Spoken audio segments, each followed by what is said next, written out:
시청자 여러분 안녕하십니까? 12월 15일 목요일 KBTV 브레이킹 뉴스입니다. 오늘 오전 브롱스의 한 도로에서 자동차를 타이어를 교체하던 3명의 남성이 달려오던 벤에 치여 1명이 숨지고 2명이 부상을 당했습니다. 경찰은 남성 3명이 오전 2시쯤 뉴 잉글랜드 고속도로의 길가에 차를 세워두고 타이어를 교체 중이었다고 전했습니다. 베이체스터의 엑싯 11부근 북행 차선에서 달려오던 차량이 이들을 들이받았습니다. 3명의 남성 중 1명은 그 자리에서 숨졌고 2명은 병원으로 긴급 후송돼 치료 중입니다. 어제 브루클린의 한 아파트에서 발생한 화재로 1살 된 아기가 숨지고 2명이 중상을 입었습니다.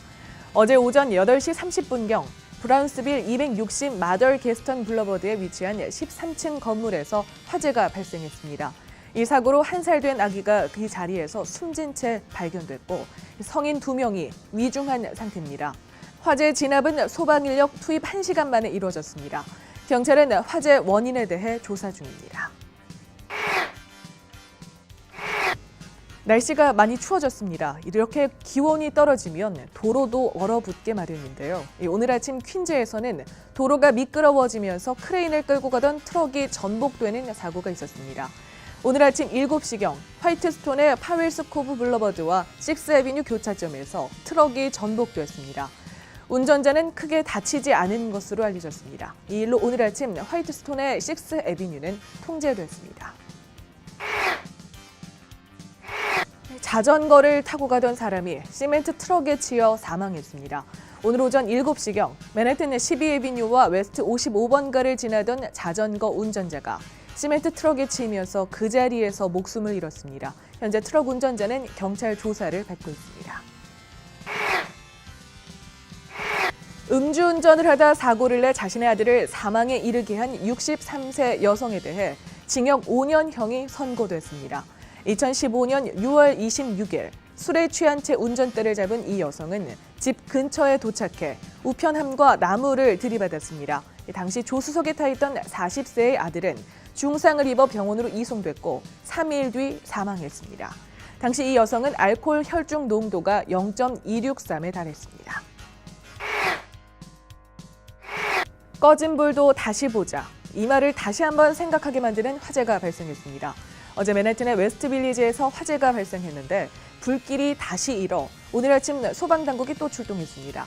어젯밤 10시 24 찰스 스트리트에 위치한 세탁소 안에서 화재가 발생했는데 이 불길은 순식간에 건물을 타고 올라가 6층 아파트 건물 전체에 번졌습니다. 소방당국은 어제 소방관들이 출동해 11시 30분경 화재를 진압했지만 오늘 아침 불이 다시 시작됐다고 밝혔습니다. 아직까지 부상자는 파악되지 않았습니다.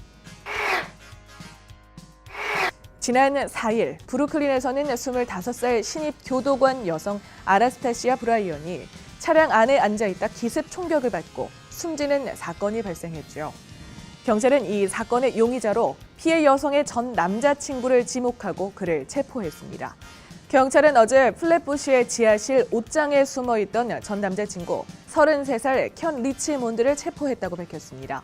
사건 당일 피해 여성 교도관은 플랫랜드의 애비뉴 L과 이스트 73가 가족의 집을 방문했다가 차 안에서 총상을 입고 숨졌습니다. 이 사건으로 체포된 용의자는 이전에도 다른 여자친구의 차에 방화를 한 혐의도 받고 있습니다. 다가오는 크리스마스를 맞아 집 앞에 세워놓은 눈사람 모형을 훔쳐간 여성이 체포됐습니다. 롱아일랜드 한 주택에서 지난 11월 28일 공기를 넣어 부풀리는 눈사람 모형을 도난당했는데 감시 카메라의 영상을 토대로 경찰이 추적한 결과 31세의 용의자 히니샤 델라크루즈가 체포됐습니다.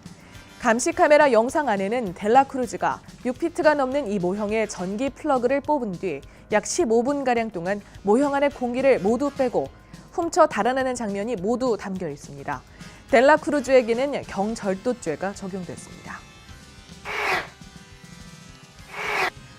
존 F 케네디 공항의 상징이었던 터미널. 지난 2001년 문을 닫은 이래로 쭉 비어있던 이 건물이 호텔로 새롭게 태어날 전망입니다. 케네디 공항에 자리 잡을 TWA 호텔은 어제 지난 1962년 문을 연 뒤 트랜스 월드 플라이트 센터로 불리며 유명세를 탔던 터미널을 호텔 건물 안에 포함시킬 계획이라고 발표했습니다. 현재 이 건물은 뉴욕시의 랜드마크이자 미국의 역사적인 장소로도 지정돼 있습니다. 호텔 측은 이 건물을 공사하는 데 2억 6,500만 달러를 투자할 계획이라고 밝혔습니다. 이 호텔에는 총 505개의 객실이 들어설 예정이며 4만 스퀘어핏의 회의실 등이 조성됩니다. 이 호텔은 2018년 하반기에 완공될 것으로 보입니다. 메릴랜드주에 코리안 웨이가 생깁니다. 메릴랜드 주지사실은 오는 20일 볼티모어 근교 소도시 엘리코시티를 통과하는 메릴랜드주 40번 지방 간선도로 볼티모어 내셔널 파이크의 일부 구간에 양쪽으로 한국로임을 알리는 표지판을 설치할 예정이라고 어제 밝혔습니다. 이 주에서 특정 국가의 이름을 딴 도로가 생기는 건 이번이 처음입니다.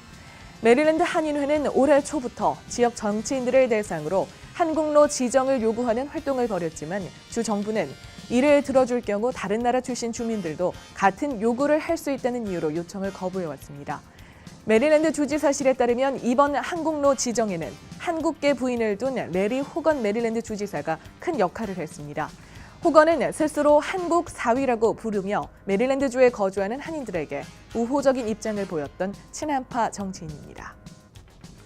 12월 12일 목요일 KBTV 브레이킹 뉴스 마칩니다. 날씨가 많이 추워졌습니다. 아무쪼록 건강과 안전에 주의하시기 바랍니다.